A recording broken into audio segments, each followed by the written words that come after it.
Los saludamos en el amor de nuestro Señor Jesucristo. Este es el Ministerio de Gozo de Jehová.com, que semana a semana traemos una clase para edificar al pueblo de Dios. Esta clase va a ser diferente porque es capítulo 37. La clase anterior fue 38, pero lo hice con una forma intencional, ya que este es aquí donde comienza la historia de José. Pero previo, antes de empezar, vamos a adorar al Dios de la gloria. Adoremos, hermano, como solamente Él debe ser adorado. Bendito Dios. Sí, Señor. Sí, Señor. Sí, Señor.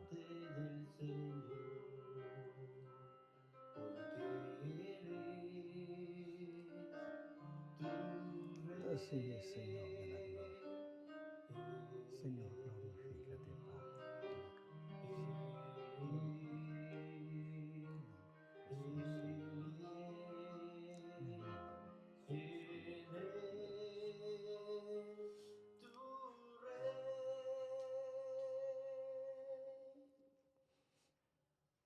Gózate delante del Señor. Sí, Señor.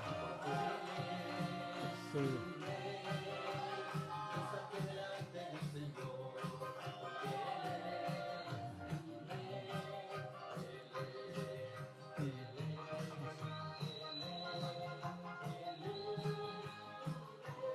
Sí, Señor. gózate delante del Señor. Porque Sí. gózate delante del Señor. Porque Sí, Señor.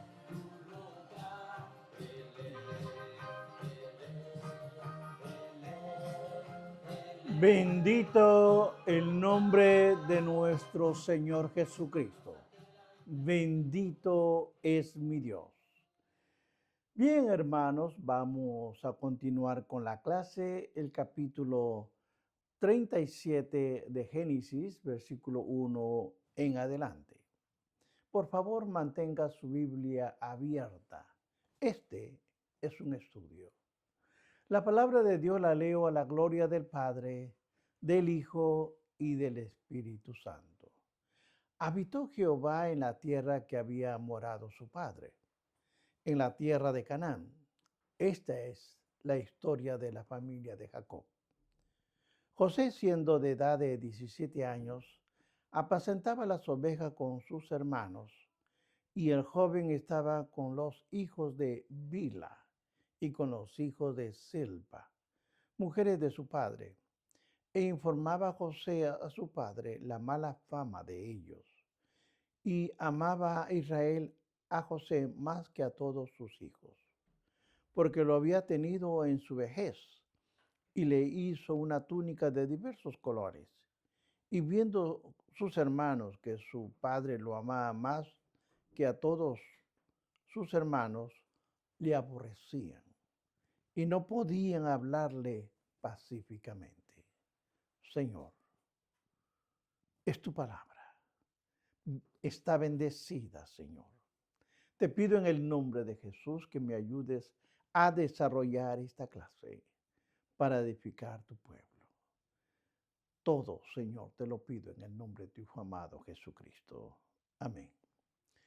Hermanos, a esta clase la he titulado El comienzo de la historia de José. Cuando hemos visto estos versículos en el capítulo 37, hemos visto el comienzo, pero si miramos el capítulo 36, concluye con una narración sobre Esaú y su familia. Todos se fueron a habitar a la tierra de Seir. Lo vemos en el capítulo 36. Pero este capítulo que estamos empezando comienza destacando el hecho de que Jacob habitó en la tierra donde había morado su padre, en la tierra de Canaán. Pero el encabezamiento de esta sección se encuentra en el capítulo 37, versículo 2a, la primera parte, donde comienza diciendo, esta es la historia de la familia de Jacob. Es la historia. Y mire al contenido de los capítulos siguientes. Pero sin embargo, hermanos, no debe pasarse por alto que a pesar de las preeminencias dadas a José, a través de esta sección, Jacob sigue siendo el personaje dominante en este relato. Observemos Génesis 37:2. Dice que cuando José tenía 17 años de edad, simplemente era un siervo con sus hermanos en la tarea de pastorear. Él pastoreaba las ovejas de su padre. José era un joven, no era un jefe de pastores. Esto vamos aclarándolo. Los hijos de Jacob con quienes trabajaba eran con los hijos de Bila. Y los hijos de Bila eran Dan y Neftalí. Y los hijos de Silpa, que es Agar y Aser. Trabajaba con ellos juntos. Pero aquí lo que me llama la atención es la frase donde dice, informaba a José, a su padre, de la mala fama de ellos. Vea el 37:2. No es muy específica realmente lo que está explicando, pero evidentemente los hijos de Jacob eran culpables de algunos actos indignos y a la cual de lo que se sabe de ellos. Es realmente fácil imaginarse la veracidad del informe que José daba a su padre. El autor de este libro de Génesis no hace ningún comentario respecto a la fidelidad de lo que decía José. No lo dice. Uno podría suponer que la principal responsabilidad de José era hacia su padre. Y por lo tanto, hermanos, actuaba correctamente. Había también una relación especial entre Jacob y José. Ahora, los ideales espirituales de José eran completamente diferentes a los de sus hermanos. De todos modos, el comportamiento de José era diferente a sus hermanos, lo que motivó la envidia y el odio hacia él. Lo odiaban. Uno podía suponer que José informaba a su padre del mal comportamiento de sus hermanos. ¿Por qué? Porque se dio cuenta de que en el nombre de Dios era blasfemado. ¿Por quién? Por las tierras, a causa de la maldad de ellos. Vea usted el capítulo 34:30. Quizá José estaba preocupado de que el nombre de su padre y de la familia fuese perjudicado por el mal comportamiento de sus hermanos. El caso, hermano, es que José lo odiaban porque denunciaba ante su padre. Y esto, al parecer, Jacob no cosechaba buenos resultados a favorecer a José. Por el contrario, los hermanos de José aumentaron su odio, aumentaron su repudio hacia José y planearon matarlo. Vea Génesis 37:3. Dice que amaba Israel, o sea, Israel amaba más que a todos sus hijos, porque lo había tenido en su vejez. Es interesante este punto. No es extraño que eso suceda incluso hoy en día. Hay padres que tienen hijos a una edad avanzada, tienden a favorecerlos. El amor de Jacob hacía que José hizo lo que el patriarca regalase a él una túnica de diversos colores. que era una expresión hebrea que parece referirse a una túnica larga con mangas o una túnica ceremonial con adornos. Si usted ve el libro segundo de Samuel 13:18, se describe de una manera similar el vestido que lleva Tamar, que es la hija del rey David. De modo que la túnica de Jacob que le dio a José era una señal de realeza. No importa de qué manera se traduzca el sustantivo, no importa. No sabemos lo que significa la túnica. Lo cierto es que los hermanos de José se ofendían al ver que su hermano vestía aquella llamada túnica. Hay puntos que hay que entenderlos. Sí, como parece ser, tenía mangas largas, era tan largo que llegaba hasta los tobillos. Esa túnica no era para ser usada para trabajar. Por lo tanto, aquel vestido señalaba a José como superior, quizá como supervedor. Y mediante aquella túnica, Jacob expresaba su intención de dar a José la preeminencia sobre sus hermanos. No sorprende, hermanos, por lo tanto, que los hermanos estuviesen disgustados por la relación de José y la de su padre. Sigamos viendo del 5 al 11, porque aquí comienzan ya los sueños de José. El 5 dice, y soñó José un sueño y lo contó a sus hermanos, y ellos llegaron a aborrecerlo más todavía. He aquí que ataban manojos en medio del campo, y aquí que mi manojo se levantaba y estaba derecho, y que vuestros manojos estaban alrededor y se inclinaban al mío. Hermanos, le respondieron sus hermanos, ¿reinarás tú sobre nosotros o señorearás sobre nosotros? Y le aborrecían aún más por causa de sus sueños y sus palabras.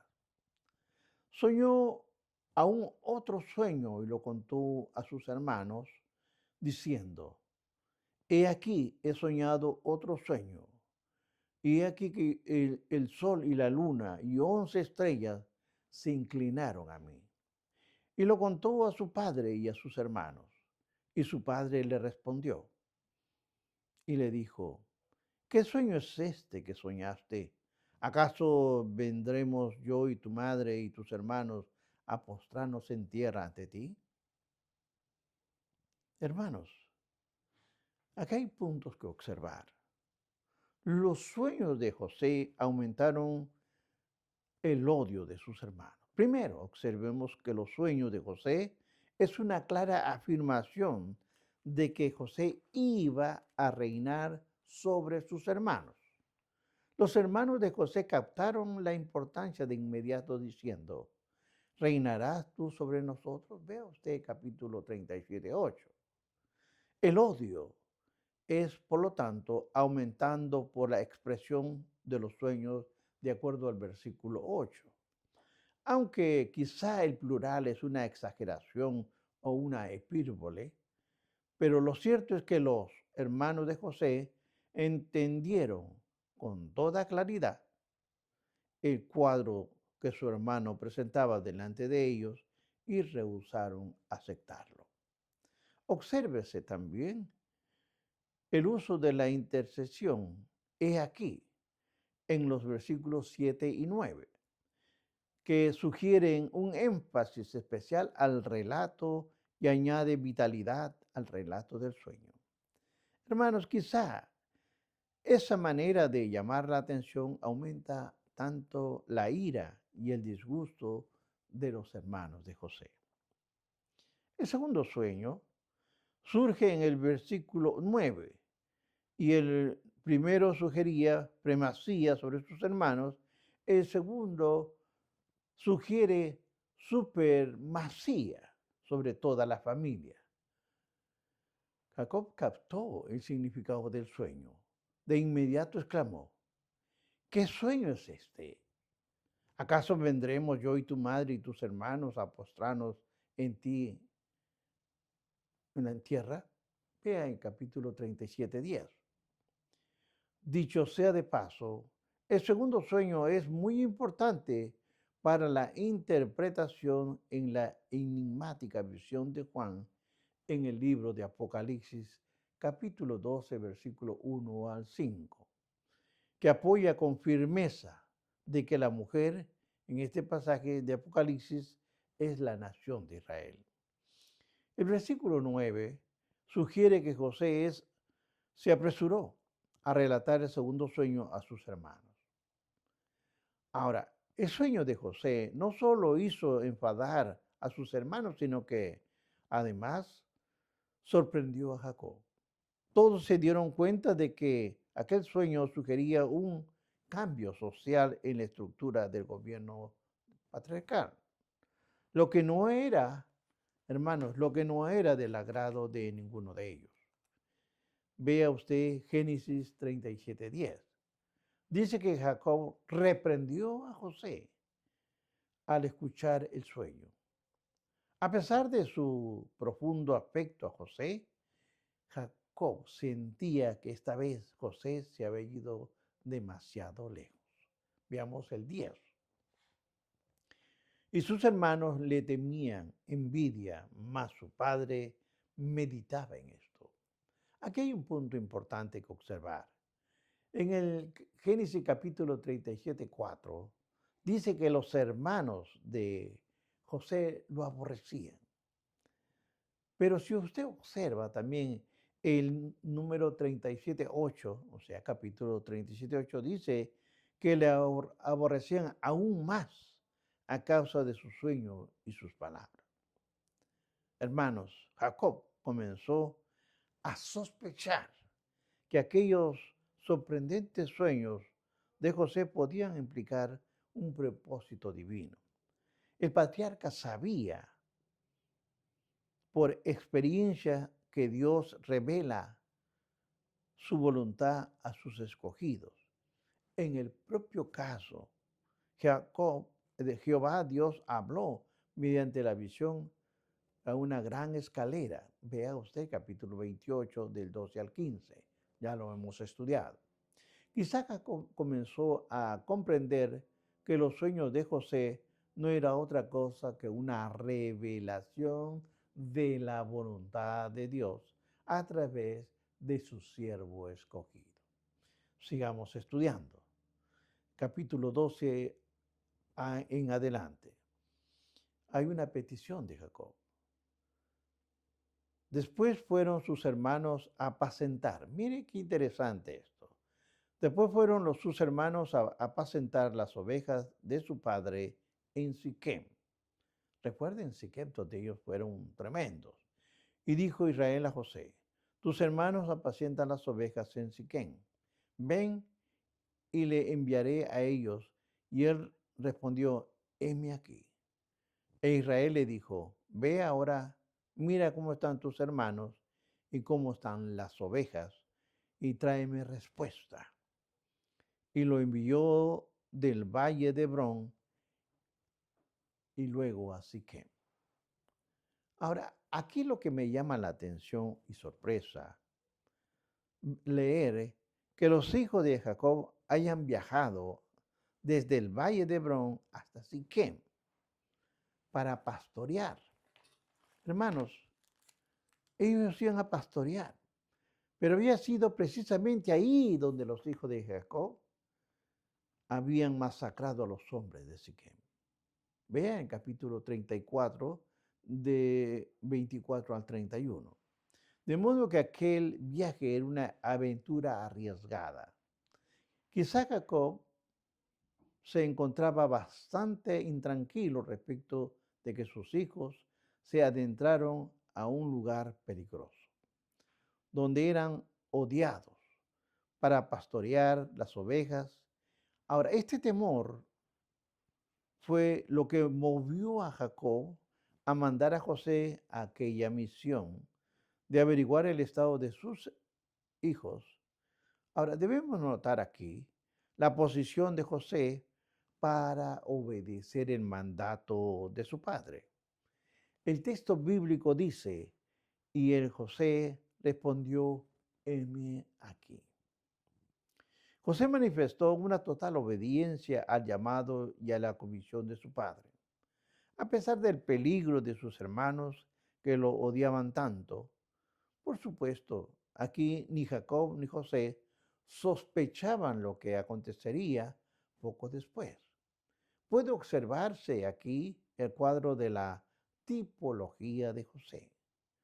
Deja la conmovida, deja conmovida la casa del Padre. Ahora, entienda esto, hermanos, es importante. Va a ocuparse del bienestar. Él dejó todo su tranquilidad en su casa, es decir, fue en busca de sus hermanos para sufrir por causa de ellos. Los hermanos de José hicieron con él lo que la nación de Israel, a través de sus dirigentes, harían siglos después con Jesucristo el Mesías. Sigamos viendo el versículo 15 al 17. La palabra nos dice, y lo halló un hombre andando el errante por el campo y le preguntó a aquel hombre diciendo, ¿qué buscas?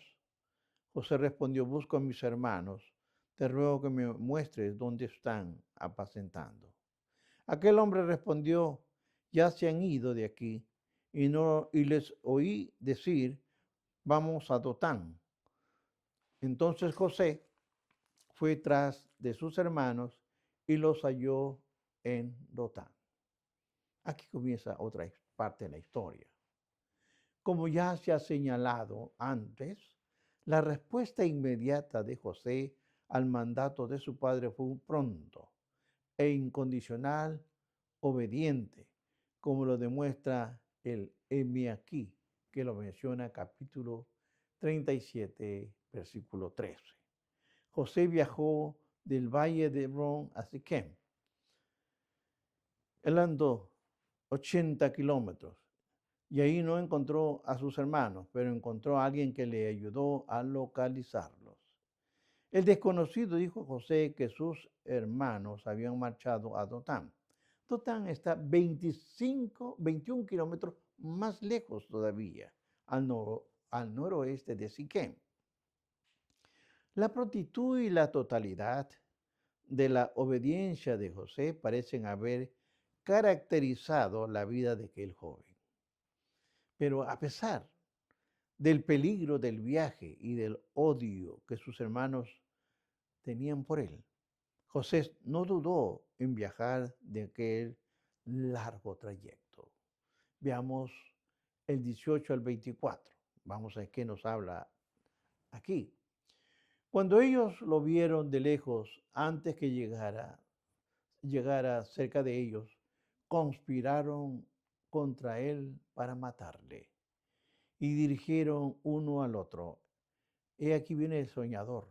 Ahora pues venid y matémosle y lo echaremos en una cisterna. Diremos, alguna mala bestia lo devoró y veremos qué será de sus sueños. Cuando Rubén oyó esto, lo libró de sus hermanos y dijo, no lo matemos. Y les dijo Rubén, no derraméis sangre, echarlo en la cisterna que está en el desierto, y no pongas mano en él por librarlos así de sus manos para hacerlo volver a su padre. Sucedió, pues, que cuando llegó José a sus hermanos, ellos quitaron a José la túnica de colores que tenía sobre sí y lo tomaron y lo echaron a la cisterna.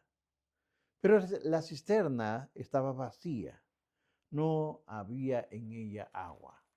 Ahora, estos versículos narran la perversa trama de los hermanos de José para exterminarlo. Los hermanos ven a José, donde la distancia se acerca a ellos y lo reconocen, tal vez por su apariencia o quizá por su ropa. El grupo comienza a preparar de manera de cómo acabar con la vida de José. Primero, conspiran con matarlo, con el fin de acabar con él, a quien consideraban el soñador. Planearon matarlo, arrojándolo en una de las muchas cisternas artificiales que había en aquella región.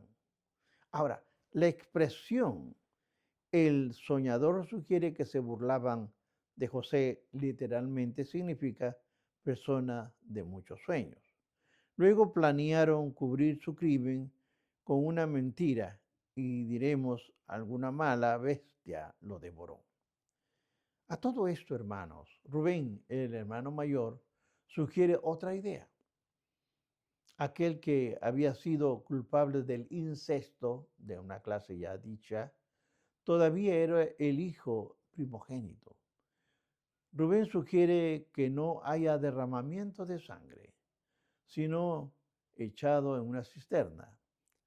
La intención de Rubén era, a la postre, rescatar a su hermano y devolverlo a Jacob.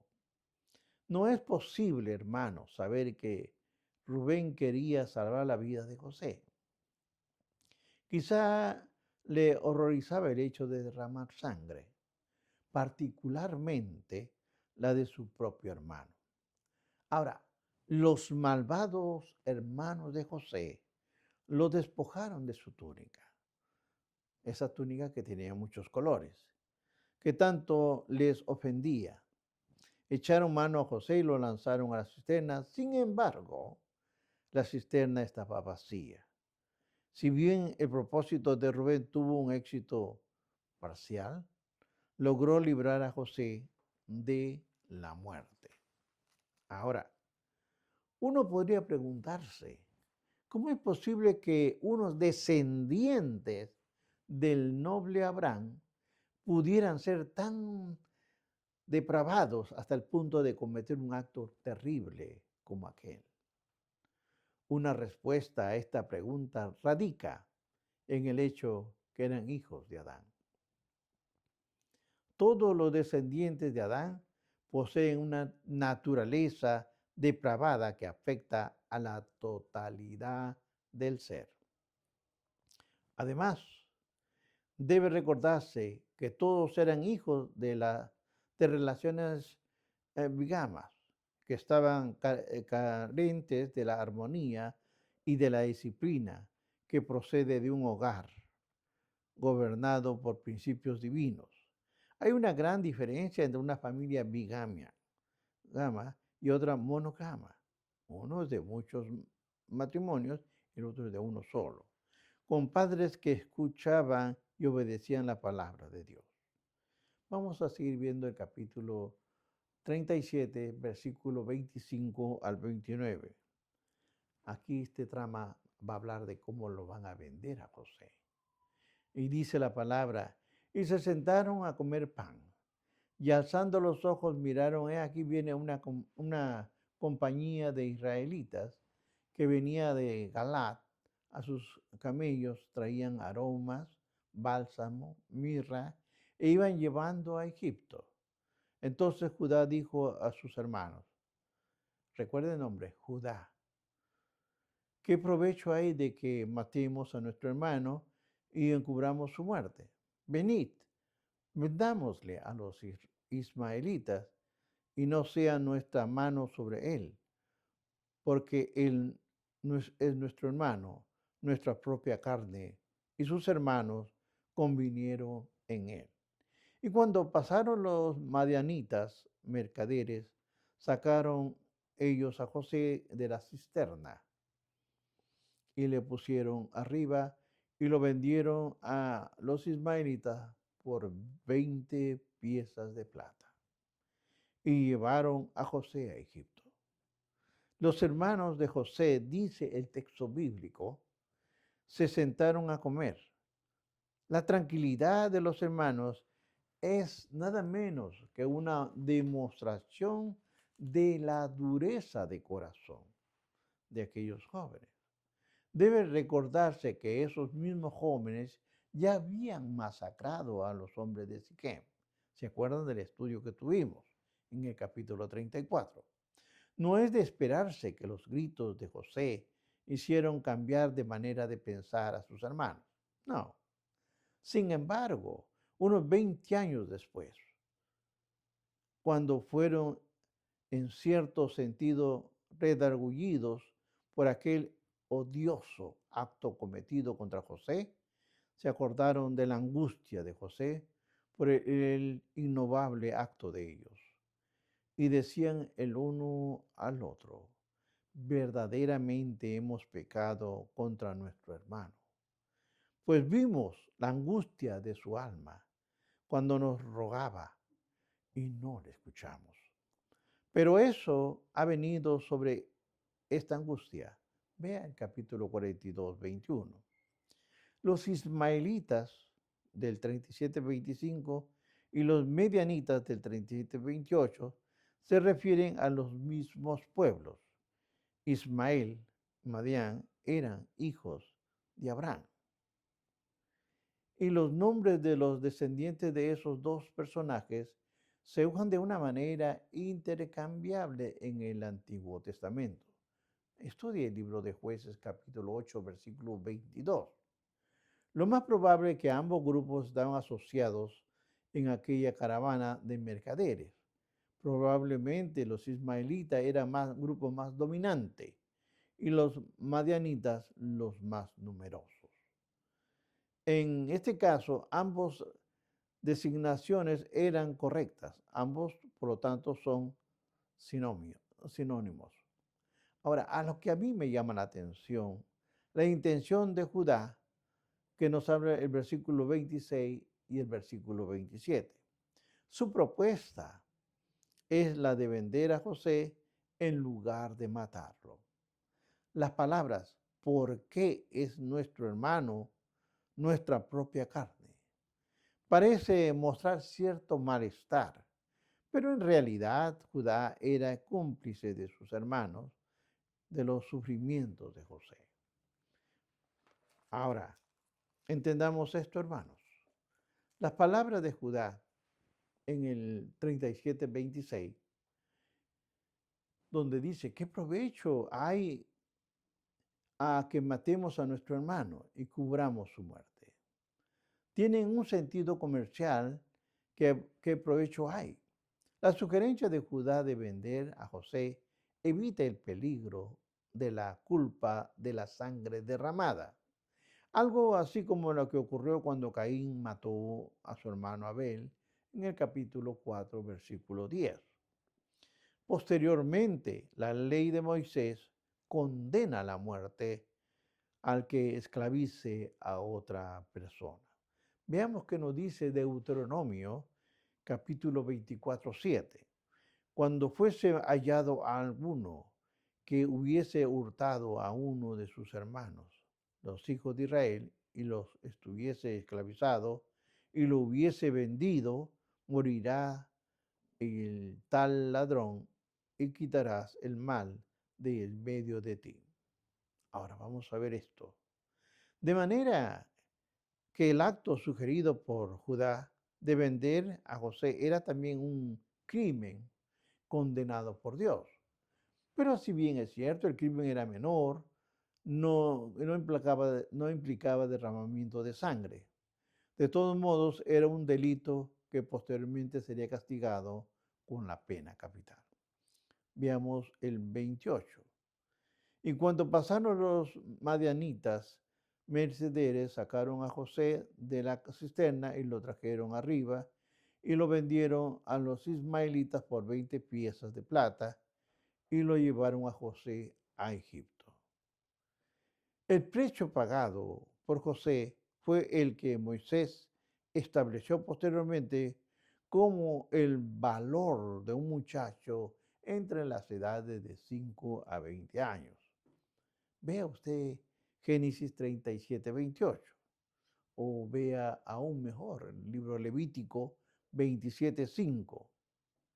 Ahora, termina esto con la frase, y llevaron a José a Egipto. Y el comercio de los esclavos en Egipto en aquel tiempo era un negocio cotidiano. José fue vendido como esclavo por 20 piezas de plata. Hermanos, esto es evidente, que ese es el precio establecido para un esclavo de esta edad, de la edad de José, en aquel momento. Veamos el 29. Después Rubén volvió a la cisterna y no lo halló a José dentro y rasgó sus vestidos. Ahora, evidentemente Rubén estaba ausente en el momento de la venta de José a los comerciantes ismaelitas y medianitas, como lo señala el capítulo 37, 29. Ahora, quizá, hermanos, los hermanos de José, mientras no estaba, hicieron el negocio mientras no estaba Rubén. Ya Rubén se había ido, porque seguramente tenían que éste se interviniese, que se enterase de que José no estaba. Abatió Rubén de tal manera que rasgó sus vestidos. Aquello era un acto de alarma y tristeza. Rubén gritó, ¿dónde iré yo? Vea el versículo 30, el capítulo 37, versículo 30. El hermano mayor de la familia no sabía qué hacer. Aquí ahora va a ver del 30 al 36 cómo van a engañar al padre. Y volvió a sus hermanos y dijo el joven, no parece. ¿Y yo a dónde iré? Entonces tomaron ellos la túnica de José y desgollaron un cabrito de las cabras y tendieron la túnica con la sangre y enviaron la túnica de colores y la trajeron a su padre. Y le dijeron, esto hemos hallado, ¿reconoces ahora si es la túnica de tu hijo o no? Y él reconoció y dijo, la túnica de mi hijo es. ¿Alguna mala bestia lo devoró? José ha sido despedazado. Entonces Jacob rasgó sus vestidos y puso cilicio sobre sus lomos. Y guardó luto por un hijo muchos días. Y se levantaron todos sus hijos y todas sus hijas para consolarlo. Mas él no quiso recibir consuelo y dijo, descenderé enlutado a mi hijo hasta el Seol, y lo lloró su padre. Y los madianitas lo vendieron en Egipto. Aquí lo van a vender ahora. ¿A quién? A Potifar, oficial del faraón, capitán de la guardia. Rubén puso de manifiesto la debilidad de su carácter. Él era el hermano mayor y, y debió ejercer la autoridad sobre sus hermanos y confrontarlos respecto a lo que habían hecho con José. Pero lo único que dice es, el joven no aparece. Además, Rubén se llena de pánico y expresa, ¿y yo a dónde iré? Esa expresión muestra un estado de desesperación. Probablemente Rubén sentía temor al temor que enfrentara a Jacob y decirle que José había sido desaparecido. Los hermanos de José enviaron la túnica a Jacob. El patriarca fue engañado por sus propios hijos de la misma manera que él había engañado a Isaac, su padre, muchos años atrás. Vea capítulo 27, 1 al 29. En todo caso, hermanos, si Jacob hubiese sido capaz de controlar su tristeza, se había preguntado por qué la túnica de José no estaba rota, sino solo manchada con sangre. El mensaje que acompañaba en la túnica tenía una calculada la brutalidad al respecto, como si estuviesen felices de haber lastimado tanto a José como a su afligido padre. La acción de los hermanos tuvo un rotundo éxito, porque la tristeza de Jacob era tan profunda que rehusó ser consolado y exclama desconsoladamente, descenderé enlutado a mi hijo hasta el Seol. El capítulo termina informando cómo concluye la etapa de la vida de José. Veamos el 36. Y los madianitas lo vendieron en Egipto a Potifar, oficial del faraón, capitán de la guarda. Los madianitas culminan su negocio al vender a José a Potifar, capitán de los guardaespaldas del faraón. El nombre Potifar significa aquel que era. El dios Sol ha dado. La función específica de Potifar es desconocida, pero estaba a cargo de la prisión de los oficiales reales del reino. Allí en Egipto, José fue humillado al ser enviado a lo profundo de la cárcel por su fidelidad a Dios. Pero desde la cárcel fue elevado al cargo más relevante del reino, con la excepción del faraón. Dios mostró su fidelidad al joven José. Concluyo, hermanos. Hay varias preguntas que deben enfatizarse y que son de provecho repetirlas.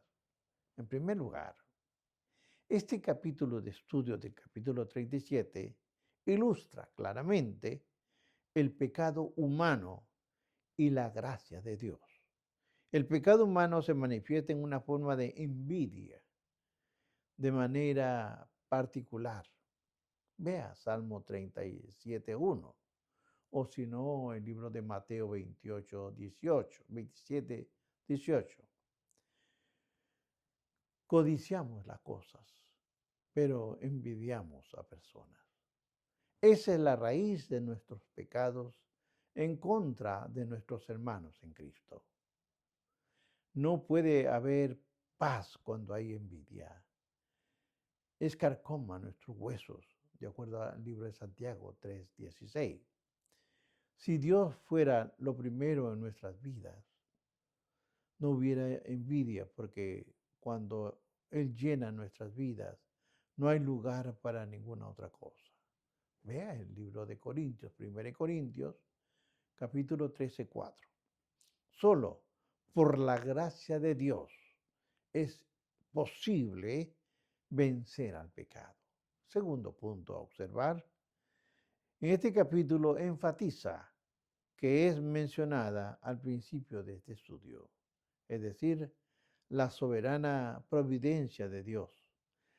La vida de José es una maravillosa ilustración de la actuación de Dios en todos los asuntos del universo.